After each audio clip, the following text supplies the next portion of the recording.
ಎಲ್ಲರಿಗೂ ನಮಸ್ಕಾರ ಮತ್ತು ಪ್ಲಂಬಿಂಗ್ ಟ್ರೇಡ್ನ ಈ ಮಾಡ್ಯೂಲ್ಗೆ ಸುಸ್ವಾಗತ. ಇಂದಿನ ವಿಡಿಯೋದಲ್ಲಿ ನಾವು ಸೌರ ನೀರಿನ ತಾಪನ ವ್ಯವಸ್ಥೆಯ ಕೆಲಸದ ತತ್ವವನ್ನು ಕಲಿಯುತ್ತೇವೆ. ಸಿಸ್ಟಮ್ನೊಳಗಿನ ನೀರಿನ ತಾಪಮಾನವನ್ನು ವಿಶ್ಲೇಷಿಸುತ್ತೇವೆ. ಬಿಸಿ ಮತ್ತು ತಣ್ಣನೆಯ ನೀರಿನ ವಿತರಣಾ ಪೈಪ್ಲೈನ್ ವಿನ್ಯಾಸವನ್ನು ಯೋಜಿಸಲು ರೇಖಾಚಿತ್ರವನ್ನು ವ್ಯಾಖ್ಯಾನಿಸುತ್ತೇವೆ. ಬಿಸಿ ಮತ್ತು ತಣ್ಣನೆಯ ನೀರಿನ ವಿತರಣೆಗಾಗಿ ಪೈಪ್ಲೈನ್ ಅನ್ನು ಸ್ಥಾಪಿಸುತ್ತೇವೆ ಮತ್ತು ಸೌರ ನೀರಿನ ತಾಪನ ವ್ಯವಸ್ಥೆಯನ್ನು ಅರ್ಥ ಮಾಡಿಕೊಳ್ಳುತ್ತೇವೆ.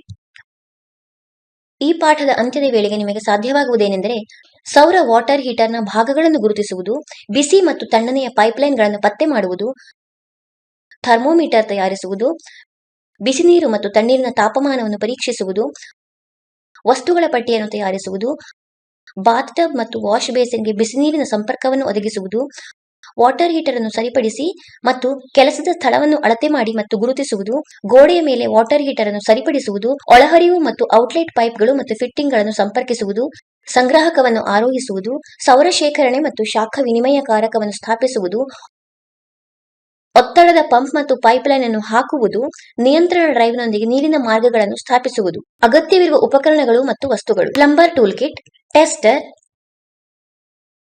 Measuring tape 1, spanner set 12 1, solar water heater 1, mobile oil 1, insulator 1, pipes ಮತ್ತು fittings, cement mortar, thermometer, gloves ಅಗತ್ಯವಿರುವಷ್ಟು, ಗಾಗಲ್ಸ್ ಅಗತ್ಯವಿರುವಷ್ಟು, ಜಿಐ ಡೇಟಾ ಶೀಟ್ ಅಗತ್ಯವಿರುವಷ್ಟು, pipe wrench 250 mm, pipe wrench 300 mm, hammer, ಚೀಸೆಲ್,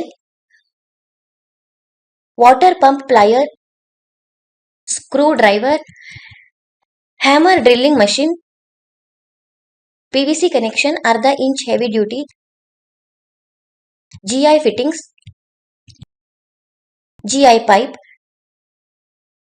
thread seal, special clamp, pipe die, hand hacksaw, trowel, oil can, pipe vise, water heater complete set, nut bolt, angle cock, safety valve. ಸೌರ ನೀರಿನ ತಾಪನ ವ್ಯವಸ್ಥೆಯ ಕೆಲಸವನ್ನು ನಾವು ಪ್ರದರ್ಶಿಸೋಣ. ಸೌರ water heater ವ್ಯವಸ್ಥೆಯ ಭಾಗಗಳನ್ನು ಗುರುತಿಸುವುದು, ನೀರಿನ ಪೈಪ್ಲೈನ್ ಸಂಪರ್ಕವನ್ನು ಪರಿಶೀಲಿಸಿ, ಸೋಲಾರ್ ವಾಟರ್ ಹೀಟರ್ನ ಆರೋಹಣವನ್ನು ಪರಿಶೀಲಿಸಿ, ಲೇಔಟ್ ಪ್ರಕಾರ ನೀಡಿರುವ ವಿದ್ಯುತ್ ಸಂಪರ್ಕವನ್ನು ಪರೀಕ್ಷಿಸಿ, ಸ್ವಿಚ್ ಆನ್ ಮಾಡಿ ಮತ್ತು ತಾಪನದ ಕಾರ್ಯವನ್ನು ಪರಿಶೀಲಿಸಿ, ಫ್ರೀಜ್ ರಕ್ಷಣೆ ವ್ಯವಸ್ಥೆಯನ್ನು ಪರಿಶೀಲಿಸಿ, ಮಿತಿಮೀರಿದ ರಕ್ಷಣೆ ವ್ಯವಸ್ಥೆಯ ಕಾರ್ಯವನ್ನು ಪರೀಕ್ಷಿಸಿ. ಸೌರ ವಾಟರ್ ಹೀಟರ್ ಅನ್ನು ಸ್ಥಾಪಿಸುವಾಗ ಸುರಕ್ಷತಾ ಸಲಹೆಗಳು: ಸರಿಯಾದ ಸಾಧನಗಳನ್ನು ಬಳಸಿ, ಸುರಕ್ಷತಾ ಸಾಧನಗಳನ್ನು ಬಳಸಿ, ವಿದ್ಯುತ್ ಮಾರ್ಗಗಳನ್ನು ಟ್ಯಾಂಪರ್ ಮಾಡಬೇಡಿ, ಎಲೆಕ್ಟ್ರಿಕಲ್ ಪಾಯಿಂಟ್ ಮತ್ತು ಬೋರ್ಡ್ ಅನ್ನು ಪರಿಶೀಲಿಸಿ, ಬಿಸಿನೀರಿನ ಸಂಪರ್ಕವನ್ನು ಎಡಭಾಗದಲ್ಲಿ ಮಾತ್ರ ಒದಗಿಸಬೇಕು. ಬಿಸಿನೀರಿನ ತಾಪಮಾನವನ್ನು ವಿಶ್ಲೇಷಿಸುವುದು: ಆಳದ ಅಳತೆಗಾಗಿ ಉತ್ತಮ ಸ್ಥಳವನ್ನು ಹುಡುಕಿ, ನೀವು ಆಳವಾದ ನೀರಿಗೆ ಪ್ರವೇಶವನ್ನು ಹೊಂದಿರುವ ದೋಣಿಯಿಂದ ಸ್ಥಳವನ್ನು ಗುರುತಿಸಿ. ನೀವು ತೀರದ ಬಳಿ ಸ್ಯಾಂಪಲ್ ಮಾಡುತ್ತಿದ್ದರೆ ರಕ್ಷಣಾತ್ಮಕ ಕೈಗವಸುಗಳನ್ನು ಹಾಕಿ. ತಾಪಮಾನ ತನಿಖೆಯನ್ನು ಹಲವಾರು ಸ್ಥಳಗಳಲ್ಲಿ 5 ಸೆಂಟಿಮೀಟರ್ ಆಳಕ್ಕೆ ಮುಳುಗಿಸುವ ಮೂಲಕ ಮೇಲ್ಮೈಯಲ್ಲಿ ನೀರಿನ ತಾಪಮಾನವನ್ನು ಅಳೆಯಿರಿ. ತೂಕ ಮತ್ತು ನಿಮ್ಮ ಡಿಜಿಟಲ್ ಥರ್ಮೋಮೀಟರ್ ಅನ್ನು ಕಡಿಮೆ ಮಾಡಿ ಅಥವಾ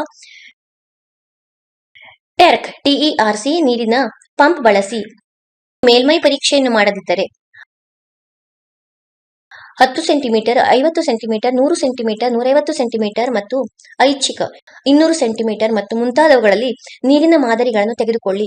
ತಾಪಮಾನ ತನಿಖೆಯನ್ನು ಬಳಸಿಕೊಂಡು ಕ್ಷೇತ್ರದಲ್ಲಿ ಈ ನೀರಿನ ಮಾದರಿಗಳ ತಾಪಮಾನವನ್ನು ಅಳೆಯಿರಿ. ತಣ್ಣೀರಿನ ತಾಪಮಾನವನ್ನು ವಿಶ್ಲೇಷಿಸಿ. ತಾಪಮಾನ ತನಿಖೆ ಮತ್ತು ಥರ್ಮೋಮೀಟರ್ ಬಳಸಿ. ನೀರಿನ ದೇಹದ ಮೇಲೆ ಹಲವಾರು ಸ್ಥಳಗಳಲ್ಲಿ ಗಾಳಿಯ ಉಷ್ಣತೆಯನ್ನು ಅಳೆಯಿರಿ. ಬಿಸಿಲು ಮತ್ತು ನೆರಳಿನ ಸ್ಥಳಗಳಲ್ಲಿ ಅಳತೆ ಮಾಡಲು ಮರೆಯದಿರಿ. 3 ಡೇಟಾ ಶೀಟ್ನಲ್ಲಿ ತಾಪಮಾನವನ್ನು ಗುರುತಿಸಿ.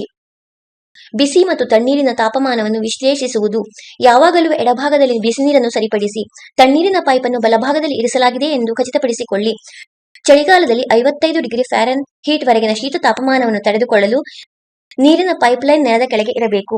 ಬಿಸಿ ನೀರಿನ ವಲಸೆಯನ್ನು ಮಿತಿಗೊಳಿಸಲು ವಾಟರ್ ಹೀಟರ್ ಅಂತರ್ನಿರ್ಮಿತ ಶಾಖದ ಬಲೆ ಹೊಂದಿದೆಯೇ ಎಂದು ಪರಿಶೀಲಿಸಿ. ಪಿವಿಸಿ ಒತ್ತಡದ ಪೈಪ್ಗಾಗಿ ಗರಿಷ್ಠ ಕಾರ್ಯಾಚರಣಾ ತಾಪಮಾನವನ್ನು ಪರೀಕ್ಷಿಸಿ ಮತ್ತು ಅದು 140 ಡಿಗ್ರಿ ಅನ್ನು ಮೀರುವುದಿಲ್ಲ ಎಂದು ಖಚಿತಪಡಿಸಿಕೊಳ್ಳಿ. ಬಿಸಿ ನೀರಿಗಾಗಿ ಯಾವಾಗಲೂ ಪಿವಿಸಿ ಪೈಪ್ಗಳನ್ನು ಬಳಸಿ. ಟ್ಯಾಪ್ ವಾಟರ್ ಸುಡುವಿಕೆಯನ್ನು ತಡೆಗಟ್ಟಲು ಬಿಸಿನೀರು 49 ಡಿಗ್ರಿ ಅಥವಾ 120 ಡಿಗ್ರಿ ಗಿಂತ ಹೆಚ್ಚು ಬಿಸಿಯಾಗಿರಬಾರದು. ತಣ್ಣೀರು ಲೈನ್ ಬಿಸಿನೀರಿನ ಮಾರ್ಗದಿಂದ ಶಾಖವನ್ನು ತೆಗೆದುಕೊಳ್ಳದಿರುವಂತೆ ಮಾಡಲು ಬಿಸಿ ಮತ್ತು ತಣ್ಣೀರಿನ ಸುಮಾರು 6 ಇಂಚುಗಳಷ್ಟು ಅಂತರದಲ್ಲಿವೆ ಎಂದು ಖಚಿತಪಡಿಸಿಕೊಳ್ಳಿ. 3/4 ಇಂಚು ಮತ್ತು ದೊಡ್ಡದಾದ ಎಲ್ಲಾ ನೀರಿನ ಪೈಪ್ಲೈನ್ಗಳನ್ನು ಇನ್ಸುಲೇಟ್ ಮಾಡಬೇಕು. ಬಿಸಿ ಮತ್ತು ತಣ್ಣನೆಯ ನೀರಿನ ವ್ಯವಸ್ಥೆಯಿಂದ ಯಾವುದೇ ಹಿಮ್ಮುಖ ಹರಿವು ಇಲ್ಲ ಎಂದು ಪರಿಶೀಲಿಸಿ, ಏಕೆಂದರೆ ಅದು ಒತ್ತಡ ಮತ್ತು ತಾಪಮಾನವನ್ನು ಹೆಚ್ಚಿಸುತ್ತದೆ. ತೊಟ್ಟಿಯ ಕೆಳಭಾಗದಲ್ಲಿ ಸಂಗ್ರಹವಾದ ಕೆಸರುಗಳು ತಾಪನ ಅಂಶಗಳ ಕ್ರಿಯಾತ್ಮಕತೆಯ ಮೇಲೆ ಪರಿಣಾಮ ಬೀರುವುದಿಲ್ಲ ಎಂದು ಖಚಿತಪಡಿಸಿಕೊಳ್ಳಿ. ಸರಿಯಾದ ಪೈಪ್ಲೈನ್ ಅಗೆಯುವ ವಿಧಾನವನ್ನು ಅನುಸರಿಸುವುದನ್ನು ಖಚಿತಪಡಿಸಿಕೊಳ್ಳಿ. ಕೆಲಸ ಮಾಡುವಾಗ ಸೂಕ್ತವಾದ ಪಿಪಿಇ ಬಳಸಿ. ಸೆಟ್ನಲ್ಲಿ ಬಳಸಿದ ಎಲ್ಲಾ ಉಪಕರಣಗಳನ್ನು ಪರೀಕ್ಷಿಸಿ. ತುರ್ತು ನಿರ್ಗಮನಗಳಿಗೆ ಮತ್ತು ಉಪಕರಣಗಳಿಗೆ ಹೋಗುವ ಮಾರ್ಗವು ಯಾವಾಗಲೂ ಸ್ಪಷ್ಟವಾಗಿದೆ ಎಂದು ಖಚಿತಪಡಿಸಿಕೊಳ್ಳಿ. ನೀರಿನ ಪೈಪ್ಲೈನ್ಗಳನ್ನು ಇನ್ಸುಲೇಟ್ ಮಾಡುವಾಗ ಯಾವಾಗಲೂ ಕಾರ್ಯವಿಧಾನವನ್ನು ಅನುಸರಿಸಿ. ಬಿಸಿನೀರನ್ನು ಸ್ನಾನದ ತೊಟ್ಟಿಗೆ ಮತ್ತು ವಾಶ್ ಬೇಸಿನ್ಗೆ ಹೇಗೆ ಸಂಪರ್ಕಿಸುವುದು? ಇನ್ಲೆಟ್ ಮತ್ತು ಔಟ್ಲೆಟ್ ಪೈಪ್ ಅನ್ನು ವಾಟರ್ ಹೀಟರ್ಗೆ ಸಂಪರ್ಕಿಸಿ. ಇನ್ಲೆಟ್ ಮತ್ತು ಔಟ್ಲೆಟ್ ಪೈಪ್ ಅನ್ನು ವಾಶ್ ಬೇಸಿನ್ ಮತ್ತು ಬಾತ್ ಟಬ್ಗೆ ಸಂಪರ್ಕಿಸಿ. ವಾಟರ್ ಹೀಟರ್ ಅನ್ನು ಆನ್ ಮಾಡಿ ಮತ್ತು ಬಿಸಿನೀರಿನ ಹರಿವನ್ನು ಪರಿಶೀಲಿಸಿ. ವಾಟರ್ ಹೀಟರ್ಗೆ ಸರಿಯಾದ ಅರ್ಥಿಂಗ್ ಅನ್ನು ಒದಗಿಸಿ. ಎಡಭಾಗದ ಪೈಪ್ಗೆ ಮಾತ್ರ ಬಿಸಿನೀರಿನ ಸಂಪರ್ಕವನ್ನು ಒದಗಿಸಬೇಕು. ವಾಟರ್ ಹೀಟರ್ ಅನ್ನು ಸರಿಪಡಿಸುವುದು. ಬಿಸಿ ಮತ್ತು ತಣ್ಣನೆಯ ನೀರಿನ ಮಾರ್ಗಗಳನ್ನು ಸಂಪರ್ಕಿಸಲು ವಸ್ತುಗಳನ್ನು ತಯಾರಿಸಿ. ಬಿಸಿ ಮತ್ತು ತಣ್ಣನೆಯ ನೀರಿನ ಮಾರ್ಗಗಳನ್ನು ಬಾತ್ ಟಬ್ ಮತ್ತು ವಾಶ್ ಬೇಸಿನ್ಗೆ ಸಂಪರ್ಕಿಸಿ. ವಾಟರ್ ಹೀಟರ್ ಅನ್ನು ಸರಿಪಡಿಸಿ. ವಾಟರ್ ಹೀಟರ್ ಸ್ಥಾಪನೆ. ಫಿಕ್ಸಿಂಗ್ ಸ್ಥಳವನ್ನು ಆಯ್ಕೆ ಮಾಡಿ, ಅದನ್ನು ಸ್ಥಳದಲ್ಲಿ ಹಿಡಿದುಕೊಳ್ಳಿ. ಹಿಡುವಳಿ ಬಿಂದುವನ್ನು ಗುರುತಿಸುವುದು. ಗೋಡೆಯಲ್ಲಿ ಚೇಸಿಂಗ್ ತೆಗೆದುಕೊಳ್ಳಿ. 1:2:4 ಸಿಮೆಂಟ್ ಕಾಂಕ್ರೀಟ್ ಅನುಪಾತವನ್ನು ಬಳಸಿಕೊಂಡು ಅಗತ್ಯವಿರುವ ಸ್ಥಾನದಲ್ಲಿ ಬೋಲ್ಟ್ಗಳನ್ನು ಸರಿಪಡಿಸಿ. ಬೋಲ್ಟ್ ಗಾತ್ರವು ತಯಾರಕರ ಕ್ಯಾಟಲಾಗ್ನ ಪ್ರಕಾರ ಇರಬೇಕು. ಕಾಂಕ್ರೀಟ್ ಅನ್ನು ಒಣಗಿಸಿ.